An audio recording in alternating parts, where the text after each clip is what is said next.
Shalom Bapak Ibu Saudara-saudaraku, selamat pagi. Senang sekali kalau kita masih bisa bertemu dan bersekutu di dalam firman Tuhan. Kita akan melanjutkan segala aktivitas kita, segala kegiatan kita, tetapi sebelumnya marilah terlebih dulu kita bersekutu bersama dengan Tuhan dalam firman-Nya supaya Tuhan memenangkan satu hari kehidupan kita untuk Tuhan. Amin.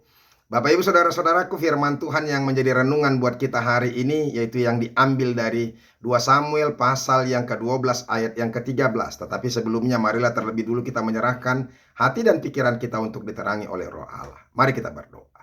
Kasih karunia dan damai sejahtera dari Allah Bapa dan dari anaknya Tuhan Yesus Kristus itulah yang menyertai hati dan pikiranmu sekalian. Amin. Bapak Ibu Saudara-saudara, 2 Samuel 12 ayat yang ke-13 dikatakan demikian. Lalu berkatalah Daud kepada Natan, "Aku sudah berdosa kepada Tuhan." Dan Natan berkata kepada Daud, "Tuhan telah menjauhkan dosamu itu. Engkau tidak akan mati." Demikianlah firman Tuhan.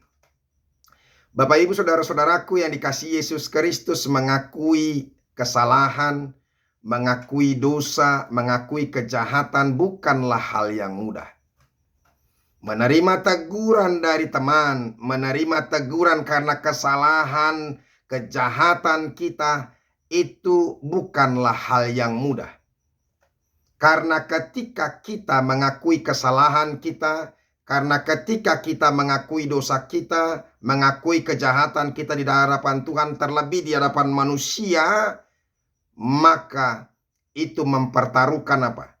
Harga diri, mempertaruhkan wibawa, mempertaruhkan jabatan, mempertaruhkan seluruh kehidupan kita. Oleh karena itu, banyak orang sekalipun sudah ketahuan berbuat dosa, tapi berupaya untuk berkelit, berupaya untuk mengelak dari setiap kesalahan dan kejahatan-kejahatannya. Kita sudah lihat, ini sedang viral di Indonesia. Kejadian demi kejadian, tapi ada satu yang viral dan saya tidak perlu sebutkan itu. Ya biarlah kita sendiri yang mengerti bagaimana orang yang sudah melakukan kejahatan yang luar biasa, tapi masih tetap bisa mengelak, masih tetap berkelit, masih tetap berupaya untuk menunjukkan, menutup-nutupi kesalahan-kesalahannya. Karena apa? Karena hal yang memalukan itu menghancurkan sendi-sendi kehidupan baik pribadi maupun keluarga. Saudara-saudara, maka berhati-hatilah ketika melakukan dosa. Karena akibat daripada dosa itu begitu berat. Bahkan Rasul Paulus mengatakan upah dosa adalah maut. Mengerikan sekali. Dan ini juga yang terjadi dalam kehidupan pemazmur Raja Daud. Tetapi Raja Daud benar-benar mengakui, tidak mengelak, bahkan tidak kecewa, tidak marah, tidak menyerang kembali Natan sebagai hamba Tuhan yang menyampaikan teguran Allah. Tapi dia benar-benar menerima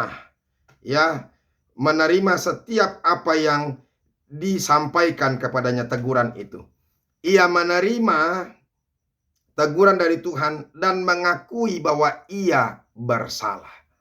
Sekalipun dia raja, sekalipun karena pengakuannya akan kejahatannya itu menghancurkan wibawanya, harga dirinya, karismanya, bahkan menghancurkan, mempertaruhkan jabatannya sebagai raja, dia tidak peduli karena dia tahu orang yang menyimpan-nyimpan dosanya, orang yang selalu bahkan bertahan di dalam kesalahan, di dalam kejahatannya, akan menerima hukuman yang lebih berat dan bahkan paling berat.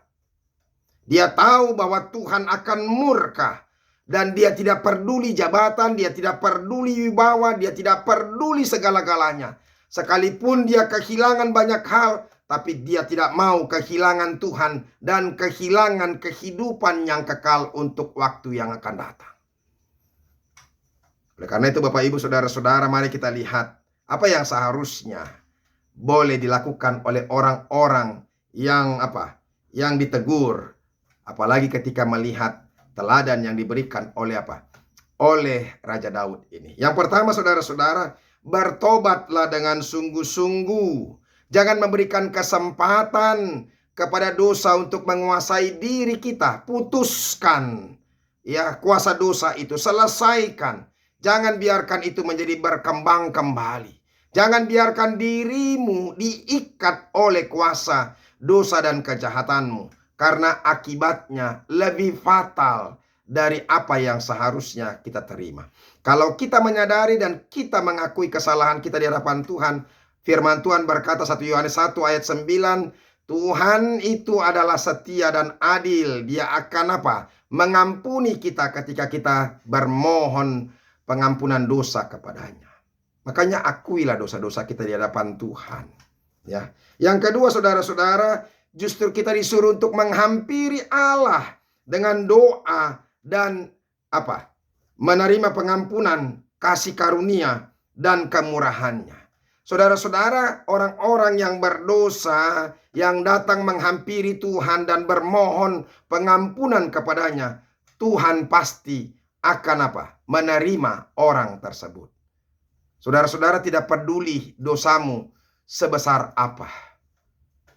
Tetapi ketika kita menyadari dosa kita dan meminta pengampunan kepada Tuhan, maka Tuhan akan mengampuni. Tuhan akan memberikan anugerahnya, kasihnya lebih besar daripada dosa-dosa kita. Tinggal kita hanya mengakui dan bermohon ampun kepada Tuhan. Yang ketiga, saudara-saudara, rendahkan hati ya dalam menerima teguran Allah. Ini perlu, saudara-saudara. Jangan justru membantah. Rendahkan hati.